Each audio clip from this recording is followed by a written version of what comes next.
She was 27, a widow, and down to her last 4 silver dollars. She had no family left to speak of, no plan to follow, and just one small brass-bound folding rule that had belonged to her husband. And, with that $4, she bought a derelict freight car, abandoned on a dead spur line outside of Laramie, Wyoming. The townsmen laughed at her folly. A woman buying a pile of rotting wood and rusted iron. But what nobody knew was that hidden deep within the car's sturdy frame was a secret that would not only silence their laughter, but change her life forever. Settle in and stay close with us. We love to hear where our stories find you, so please, let us know in the comments where you're watching from tonight. Ada Mercer had not always been alone. She had come to Wyoming Territory 2 years prior with her husband Thomas, a man whose hands were as clever as his mind was kind. He was a carpenter and a surveyor by trade, a man who believed in the truth of a plumb line and the integrity of a well-set joint. He saw the world in terms of structure and potential, and he had taught Ada to see it the same way. He'd taught her how to read the grain of a piece of pine, how to estimate board feet with a glance, and how to use his 2-foot folding rule not just for measuring, but for understanding the bones of a thing. The rule was a beautiful object, made of boxwood with brass hinges and pins, its markings precise and clear. It had been his father's before him, and he had given it to her on their wedding day. To measure out a good life, he'd said, his smile quiet and sure. They had bought a small parcel of land with their savings, a place with a creek and a stand of cottonwoods, and Thomas had begun to build their home with his own hands while Ada planted a garden and learned the hard rhythms of the high plains. He was a man of few words but deep affections, and in their small, unfinished cabin, Ada had felt more secure than she ever had in her life. But the plains were as unforgiving as they were beautiful, and a fever that swept through the valley that first winter took Thomas from her in the space of a week, leaving her with an unfinished house, a half-plowed field, and a silence that was heavier than any stone. She tried to hold on, to finish the work they had started, but a woman alone was a poor credit risk, and the bank that held the note on their land was not sentimental. The notice of foreclosure was not delivered with anger or malice, but with a quiet administrative finality that was somehow worse. A man in a clean shirt and a dusty bowler hat handed her the papers, his eyes avoiding hers, and told her she had 30 days. She did not weep or plead. Thomas had taught her that dignity was in the work, not in the asking. For those 30 days she worked, harvesting what she could from her garden, mending her clothes, and packing her few possessions into a single trunk.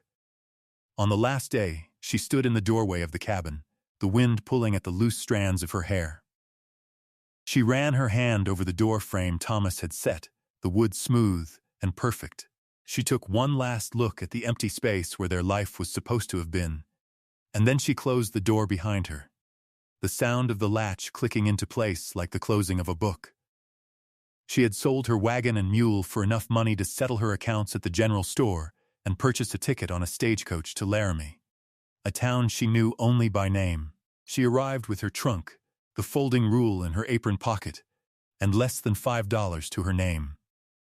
She took a room at a boarding house, a small, clean space that smelled of lye soap and loneliness, and began to look for work. But work for a woman was scarce: laundry, mending, cleaning, and it paid barely enough to cover her rent.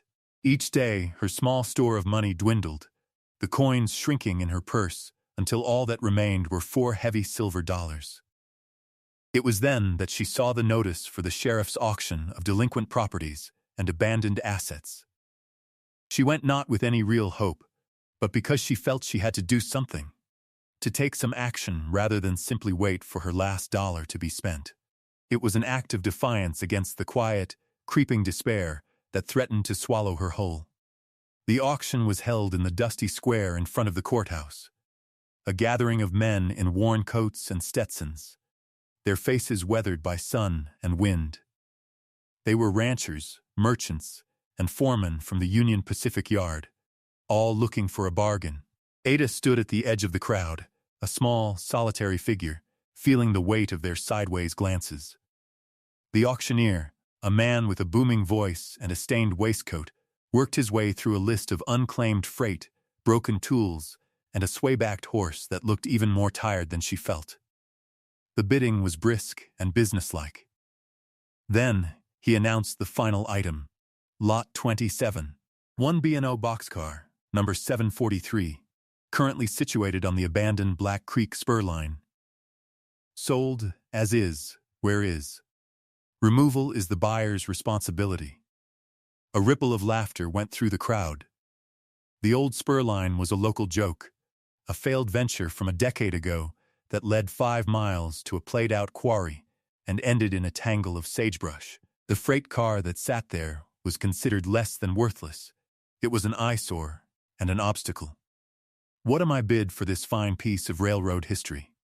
The auctioneer bellowed, a smirk on his face. Shall we start the bidding at $1? A man near the front called out, I'll give you $1 if you haul it away for me. More laughter. Ada, however, was not looking at the broken wheels or the peeling paint described by the auctioneer. She was looking at the faded numbers he had called out. B&O 743. Thomas had once worked for the Baltimore and Ohio line back east, and he had told her stories of the different cars. He'd explained that the older work cars, the ones built to house survey crews or track gangs, were often modified, their interiors customized by the men who lived in them. They were built to be sturdy, self-contained little worlds. While the men around her saw a wreck, Ada saw a structure. She saw seasoned oak timbers and forged iron braces. She saw a roof that, even if it leaked, was still a roof. She saw shelter. A man in a dusty railroad coat stood near her, his arms crossed. He had a stern, quiet face, and he wasn't laughing with the others. He watched her, his gaze sharp and curious. This was Henry Pike, the Union Pacific foreman, a man who knew every spike and tie for 100 miles.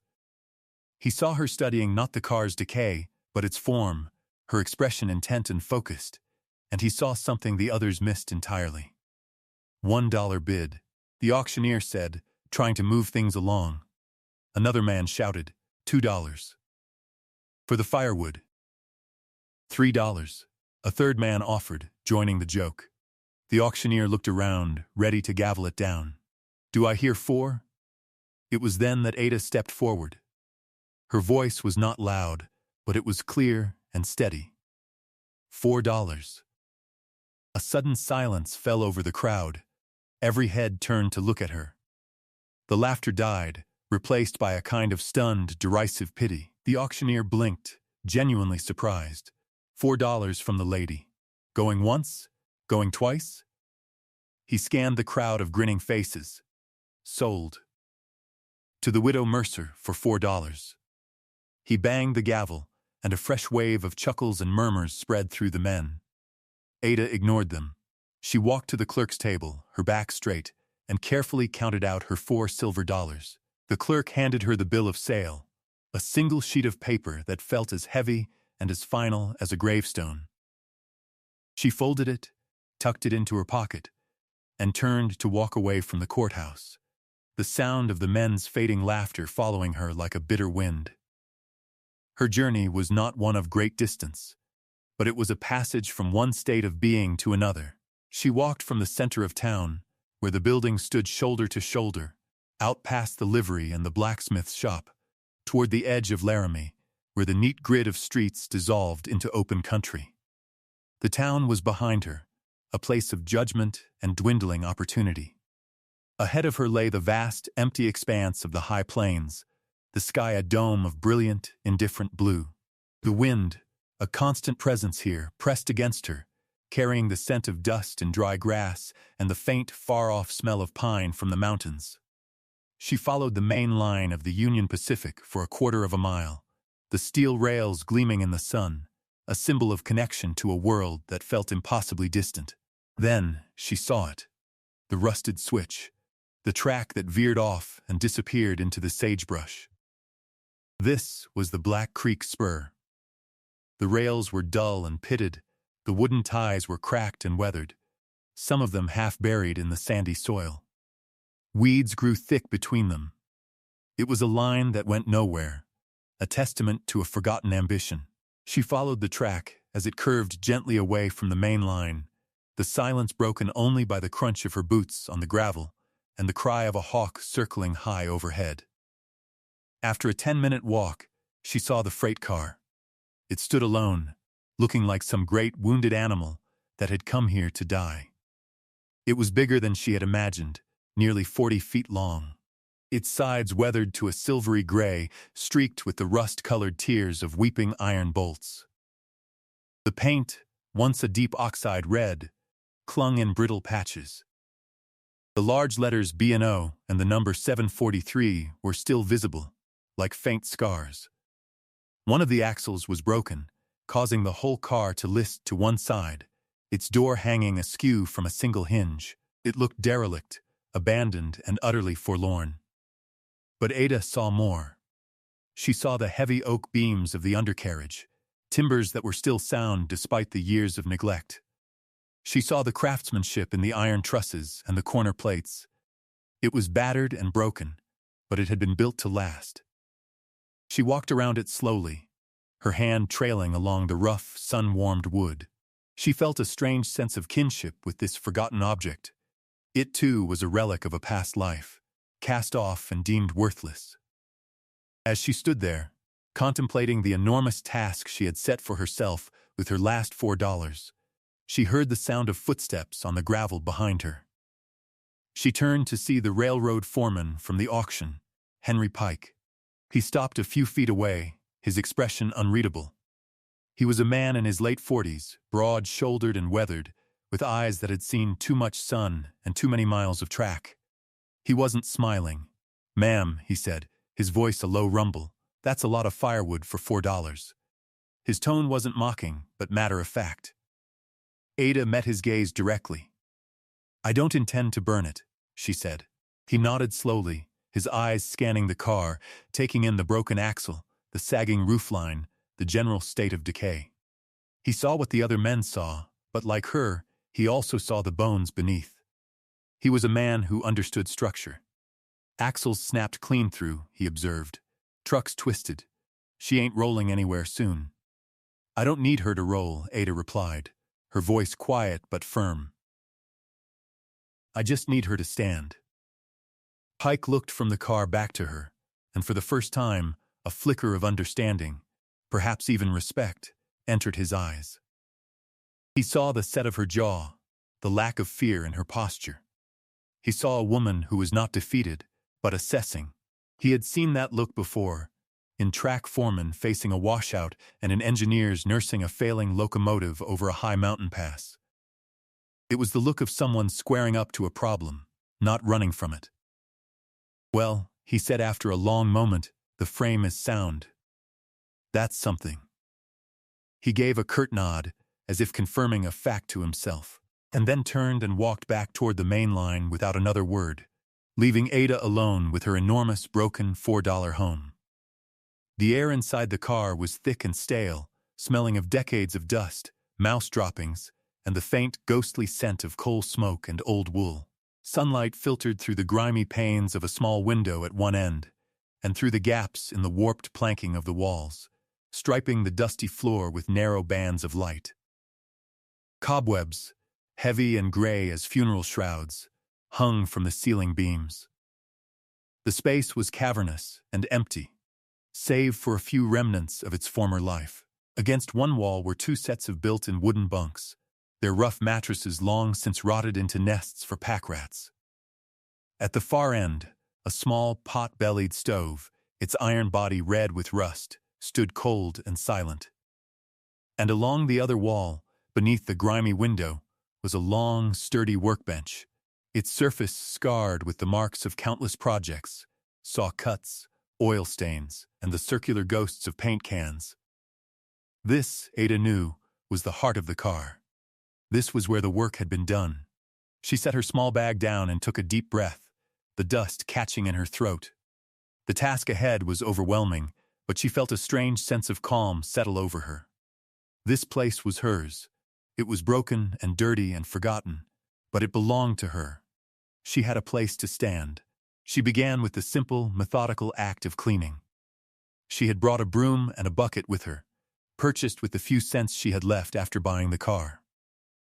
She opened the one good door as wide as it would go, propping it open with a rock to let in the air and light.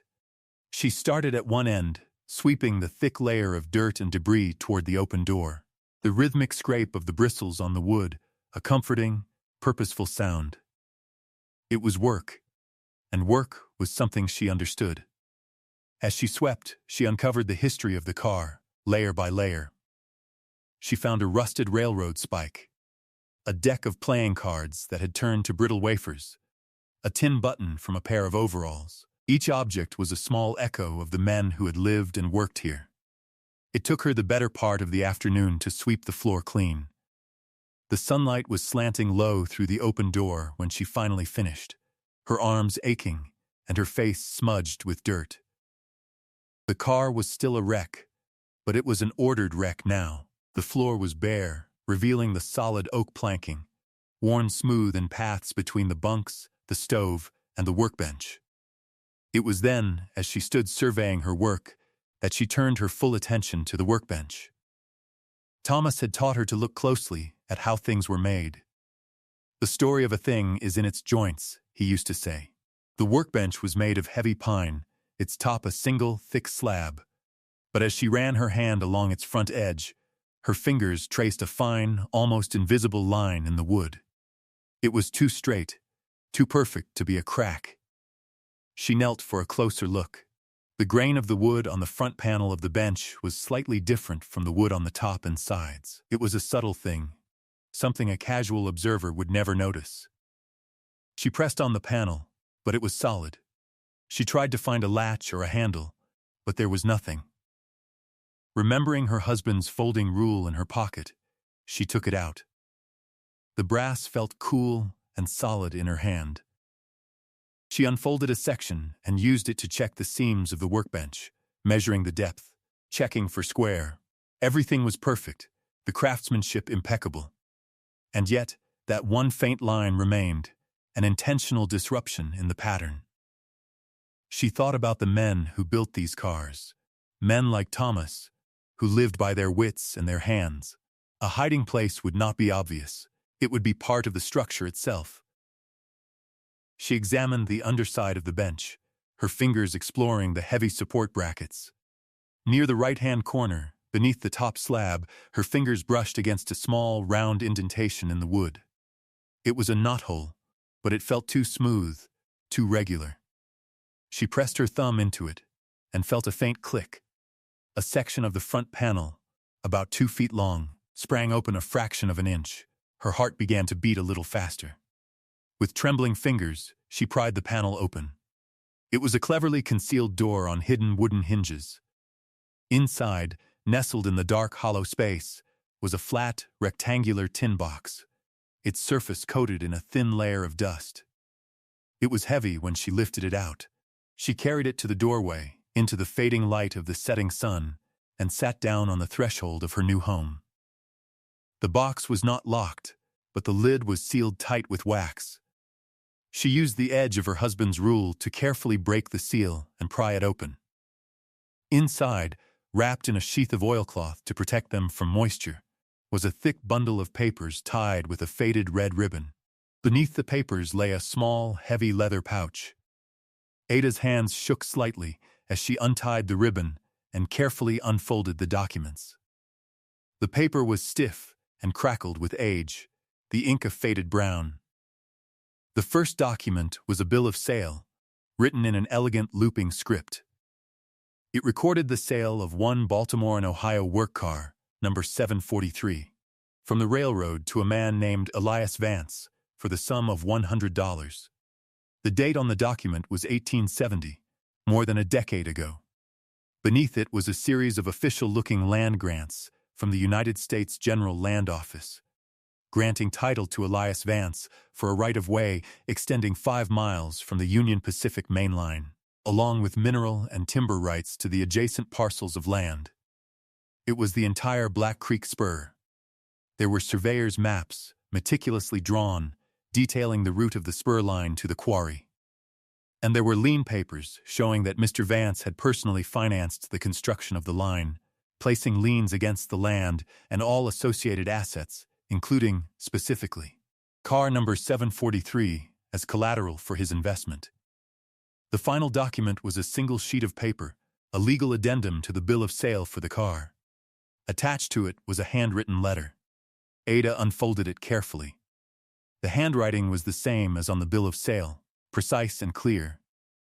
It read, "To whomever finds this, September 12, 1872.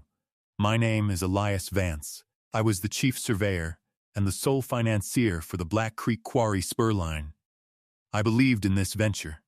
I believed in the quality of the stone in that quarry and in the promise of this territory. I invested all I had in laying this track in the hope of building something that would last. It has become clear to me that my partners in Cheyenne do not share my vision. They are men of speculation, not of construction. They have overextended the company's credit and will soon drive it into bankruptcy to settle their other, more foolish debts. They believe this spur line and this old work car to be worthless assets. They are mistaken. I have consulted with a lawyer. By the terms of our agreement and the liens I hold, all physical assets of the spur line are legally bound together. The land grants, the right-of-way, the rails, the ties, and this car, number 743, are a single, indivisible property. I have legally bundled them as such. Whoever holds the clear title to this car holds the title to it all. I have no heir to leave this to, and I fear I will be ruined along with the company. I am hiding these documents here, in the car where I drew the maps and planned the work, as an act of faith. Perhaps one day, someone with the eyes to see the value in a forgotten thing will come along. Perhaps it will be a person who understands the worth of good work and a solid foundation. I leave this not as a treasure, but as an opportunity. It will require labor to make it worth anything again. The track will need clearing, the quarry will need work. But the right is sound, and the title is clear. In the pouch, you will find $200 in gold coin. It is not much, but it may be enough to make a start. Use it wisely. I hope this finds a good home. I hope the work I started may one day be finished. Sincerely, Elias Vance.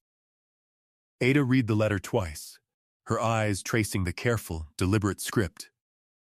The words of this man, this stranger from the past, spoke directly to her own heart. He too had believed in building something, and he too had been defeated by the cold arithmetic of other men's ambitions. She reached into the box and lifted out the leather pouch.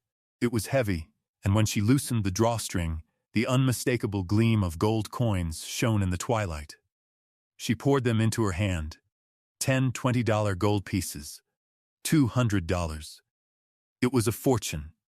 It was a new beginning. She sat there on the threshold of the broken freight car, the letter in one hand and a fortune in the other, and for the first time since Thomas had died, she wept.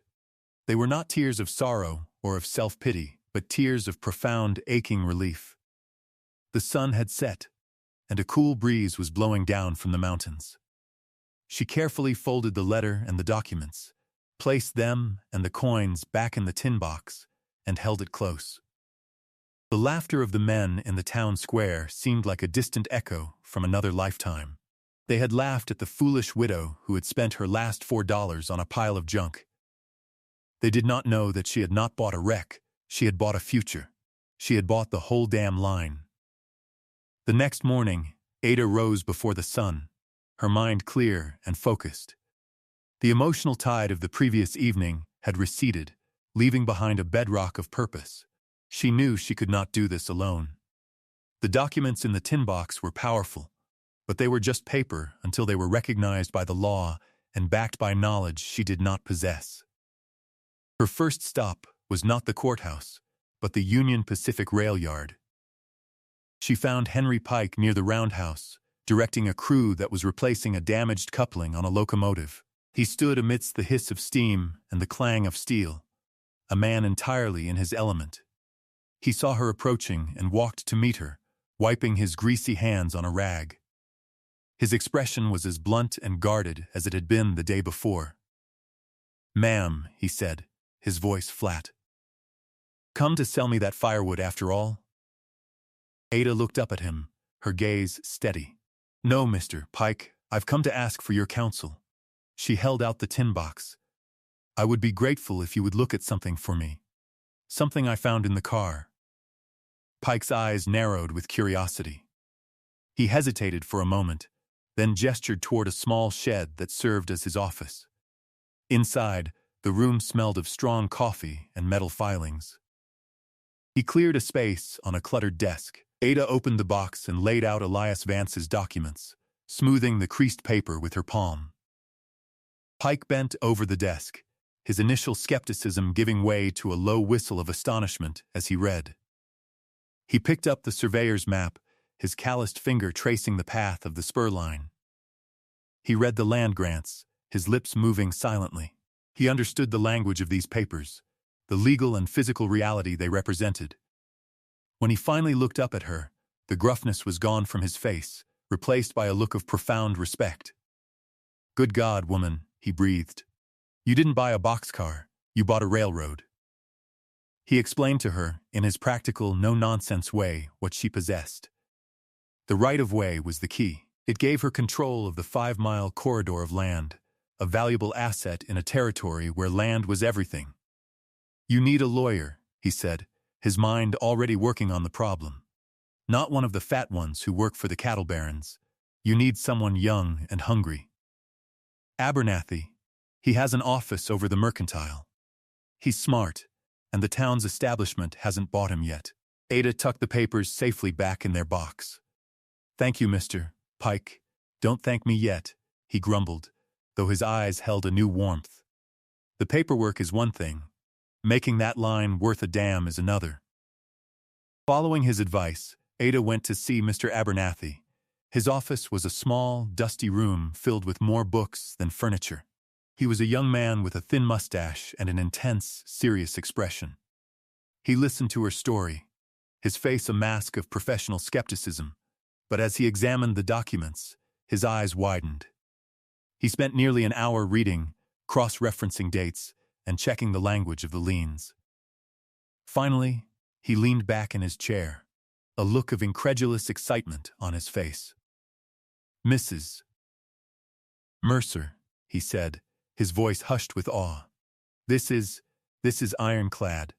The chain of title is unbroken. The liens are properly filed and were never discharged. The territory's abandonment laws don't apply because the property was never unclaimed, merely dormant. When the sheriff auctioned the car, he unwittingly auctioned the entire attached property. It's the most brilliantly obscure piece of legal maneuvering I have ever seen. Together, they walked to the Laramie County Courthouse. The clerk, a balding man who had been at the auction, smirked when he saw Ada. "Come to file a complaint about that pile of splinters you bought?" he asked. Mr. Abernathy stepped forward and placed the bill of sale and the land grants on the counter. "We've come to file a transfer of title for the Black Creek Spur Line and its associated properties to its new owner, Mrs. Ada Mercer." The clerk's smirk vanished. He stared at the documents, his face paling. He called over his superior. There was a flurry of confused, angry whispering.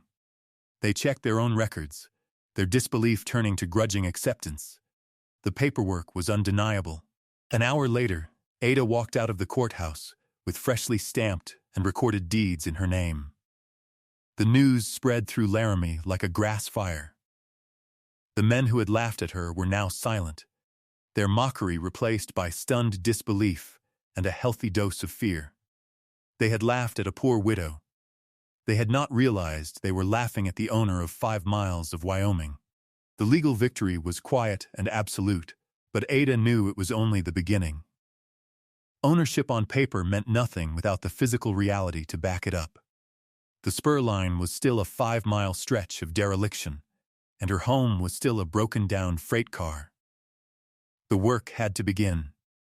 She used $10 of Elias Vance's gold to buy supplies at the general store, heavy work gloves, a new bucket, lye soap, a lantern, oil, and basic provisions.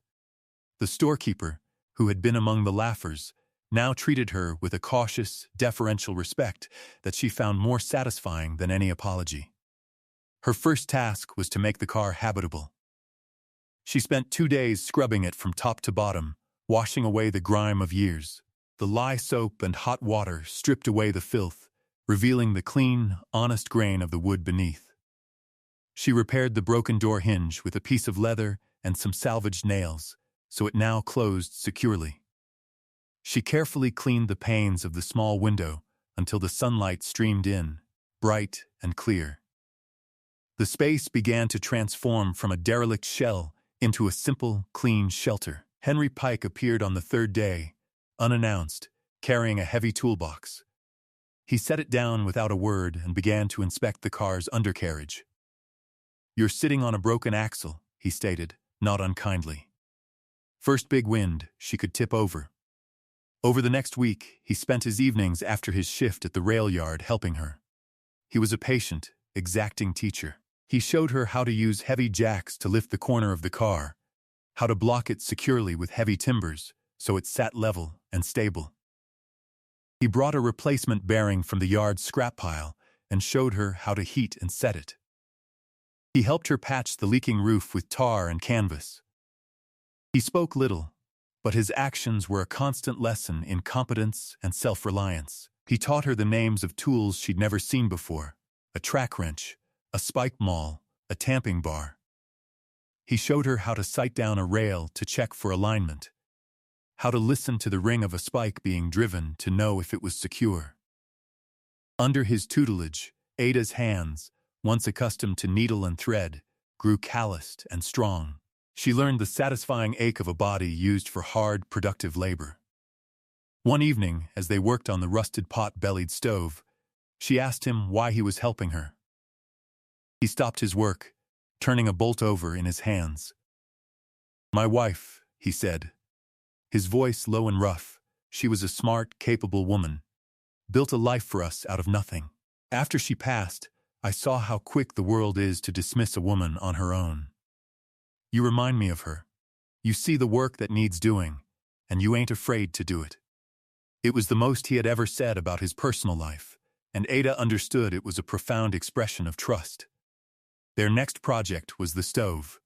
It was seized with rust, its flue pipe choked with an old bird's nest. They took it apart piece by piece, cleaning each part with wire brushes and oil. For the cracked firebox, they needed a blacksmith. Pike directed her to Silas Croft, an old man with a forge at the edge of town. Croft was a man of even fewer words than Pike, his face permanently grim from years of heat and smoke. He listened to Ada's request, examined the cracked iron piece she brought him, and simply grunted, "Come back tomorrow." When she returned, the piece was perfectly welded, the seam almost invisible. "What do I owe you?" she asked. He waved a dismissive, soot-stained hand. "Pike said you're good for it. Pay me when you can." The act of kindness, delivered with such gruffness, touched her deeply. That night, for the first time, she lit a fire in the stove. The little car filled with a gentle, radiating warmth, chasing away the chill of the Wyoming night. She sat at her workbench, which she now used as a table, watching the flames dance behind the grate, and felt a profound sense of peace. She was not just surviving, she was building. Word of Ada's project, and of Henry Pike's involvement, had become the main topic of conversation in Laramie. The initial shock and disbelief had given way to a grudging admiration. People were beginning to see what she was doing not as a fluke of legal luck, but as a serious enterprise. The first person to approach her with a business proposition was a rancher named John Corrigan. He was a big, weathered man with a sprawling ranch about 10 miles north of the spur line. He rode out one afternoon, his horse picking its way carefully along the overgrown tracks, and reined in before her freight car. "Mrs. Mercer," he said, tipping his hat. He had a direct, appraising gaze. "I hear you own this line now." "I do," Ada said, stepping out of the car. "I also hear you're aiming to clear it," he went on. "Is that so?" "It is." Corrigan chewed on this for a moment. his eyes scanning the cleared section of track near the car, then the long, sage-choked line stretching into the distance. "It costs me a fortune in time and lost weight on my cattle to drive them all the way to the main stockyards in Laramie," he said. "If I could load them here, right at the junction with the main line, it would save me 2 days. I'd pay for that convenience. I'd pay well." He was not just making an offer, he was testing her. Ada understood this immediately. "The line is 5 miles long, Mr. Corrigan. Clearing it is a big job." "I know it," he said, "which is why I'm prepared to help. I've got 5 men and a team of mules that are idle between haying and roundup. They could have this track cleared to the quarry in a month." Ada considered his offer. It was more than fair, it was a lifeline. But she would not appear desperate. "What are your terms?" she asked, her voice even. "No charge for the labor," he said. "Call it an investment. In return, I get exclusive loading rights at the junction for the first year, at a fair rate we both agree on. After that, we negotiate like any other customer." Ada extended her hand. "Mr. Corrigan, you have a deal." The next Monday, Corrigan's men arrived. They were rough, hard-working men who initially seemed unsure what to make of this woman who owned a railroad. But Ada worked alongside them, clearing brush, pulling stubborn weeds, her determination earning their quiet respect. The work was grueling. They tore out thick sagebrush that had grown for years, its roots like iron claws in the dry soil. They shoveled away sand and dirt that had drifted over the tracks.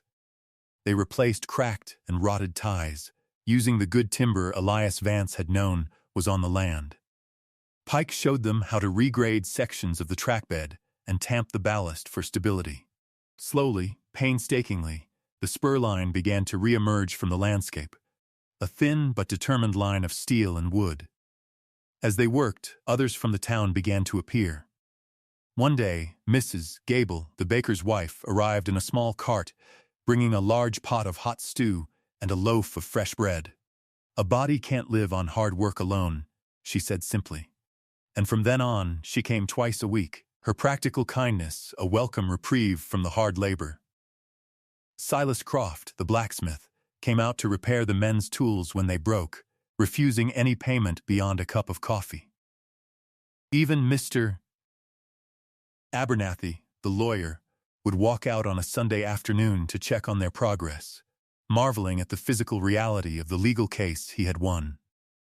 Ada's freight car, once a symbol of her poverty, had become the headquarters of a thriving enterprise, a center of activity and purpose. People no longer called her the Widow Mercer in tones of pity. They called her Miss Mercer, the owner of the Black Creek Line, and their voices held the unmistakable ring of respect. The day the last section of track was cleared felt like a quiet celebration. The 5-mile line now ran clean and unbroken from the Union Pacific Main Line to the Old Stone Quarry. The rails, scoured of their rust by the hard work and the passage of a handcart, shone under the autumn sun. John Corrigan's investment had paid off for them both. He brought his first herd of cattle to the junction, and his men built a temporary loading pen. Henry Pike arranged for a Union Pacific switch engine to pull an empty stock car onto the spur, the first locomotive to touch that track in over a decade. Ada stood on the steps of her freight car, which now served as her home and the line's main office, and watched the operation.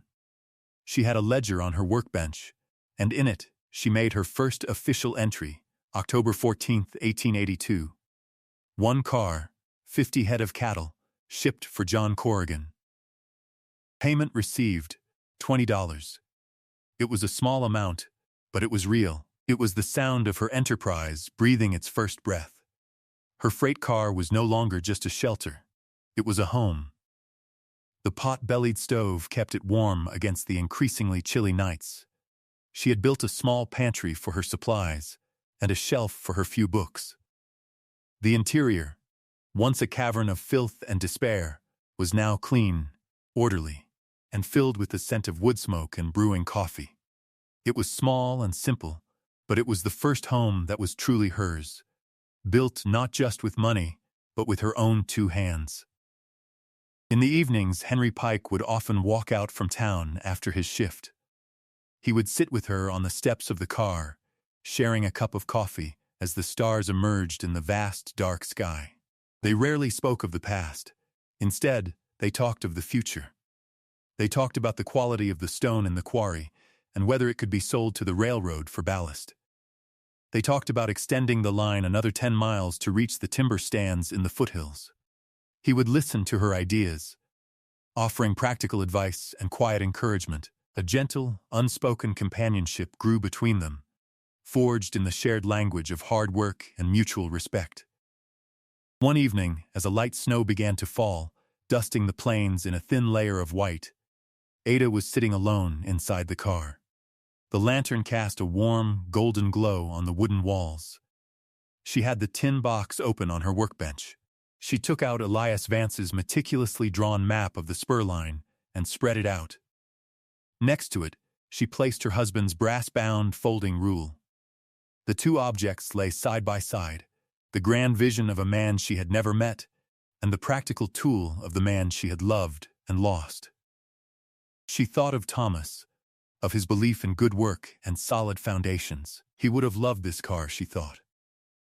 He would have admired the craftsmanship of the hidden compartment, and he would have understood, better than anyone, the quiet triumph of turning a derelict thing into something whole and useful again. She looked out her small, clean window at the track stretching away into the snowy darkness. The world had dismissed her as a poor, helpless widow. The men in the town had laughed at her desperation. They saw a woman with nothing, spending her last few dollars on a piece of trash. They could not see the knowledge Thomas had given her. They could not see the foresight of Elias Vance, waiting patiently in a hidden tin box. And they could not see the quiet strength that is forged in loss and solitude. The laughter had long since died, replaced by the rumble of freight cars and the lowing of cattle. Ada Mercer was no longer an object of pity or scorn in Laramie. She was a fixture, a businesswoman whose name was spoken with a measure of awe. The Black Creek spur line was a modest but steady success. After Corrigan's cattle, other ranchers had followed, grateful for the shorter, easier route to market. Ada had even negotiated a small contract with the Union Pacific to haul stone from the quarry for track ballast, just as she and Pike had discussed. Elias Vance's hope was being realized, his work finally completed. She had paid back Silas Croft for his work on the stove, and Mrs. Gable now sold her bread and pies at a small depot Ada had built near the junction. Mr. Abernathy handled her legal affairs, his practice growing alongside her own reputation. She had not just built a business, she had nurtured a small, interconnected community, all of them tied together by 5 miles of steel track. She still lived in the freight car. She had added a small extension for a proper bedroom, the new pine boards smelling clean and sharp, but the car itself remained the heart of her home and her operation. It was a constant reminder of where she had started. It was her $4 castle, her fortress of solitude, the place where her life had turned. On the second anniversary of the auction, she stood in the open doorway of the car, looking out at the land she now knew so well. The evening air was cool and smelled of rain. Henry Pike was walking up the track from town, his familiar, steady gait a comforting sight.